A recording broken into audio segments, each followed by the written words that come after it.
Hello, everybody. Today we read from Mic.1 in Proverbs 15. So in Proverbs 15, I like the first verse. Can you read that? I know it's about a soft answer turneth away wrath, but grievous words stirs up anger. Yeah, I like that because it's good to maintain your peace and not to allow other people to alter your emotional state and cause you to be extremely angry where your judgment is clouded, and also it just will keep other people's stress levels down. When you keep yours down, people will wonder, like, why am I yelling at this person? And you're just keeping your calm, and they'll just question. They'll think about it, and they'll think twice before they get angry or whatever. So your behavior can cause other people to change just by the way you act, without even saying anything, just the way you behave. And the way you respond, that is so important. It's not so much what happens to you in life, it's how you answer to it, respond, reply, how you negotiate and react to it. And another version of that verse says, a gentle answer turns away rage. How many times do we see all this rage in stores when people are saying, put your mask on? I'm not going to put my mask on and, throw in items. But a harsh word stirs up anger. It is so important for us to keep our composure.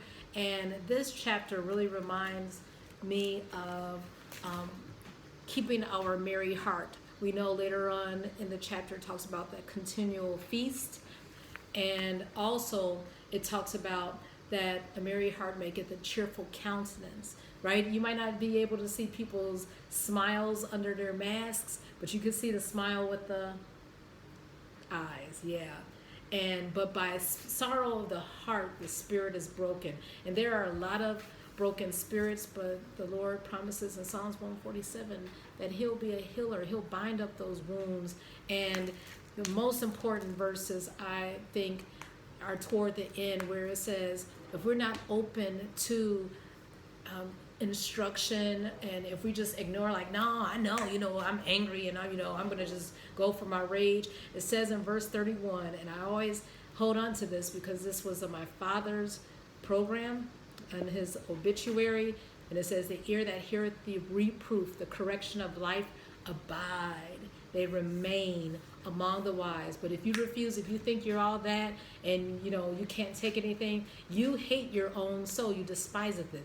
But he that heareth reproof getteth understanding. The fear of the Lord is the instruction of wisdom, and before honor is humility. That's how you retain a peaceful heart and a peaceful disposition, staying honorable and humble before the Lord. And this goes to our new book that we are reading. It's Micah. It's your namesake, your middle name.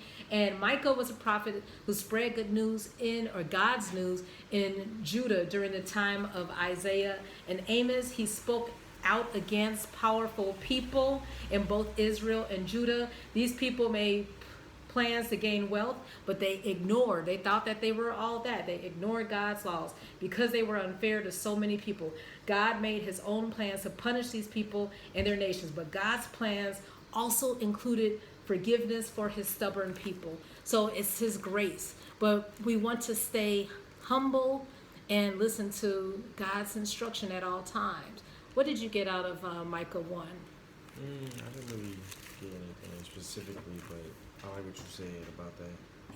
Well, Micah was open to the Lord, and it says, yet I will bring an heir unto thee, and the Lord still will have mercy to his people as long as we're open to his instruction at all times. And we're going to see that the Lord used Micah in a mighty way. As long as we're open to God's wisdom, he will use each one of us. Let's stay humble and, let's just be open to his instruction at all times.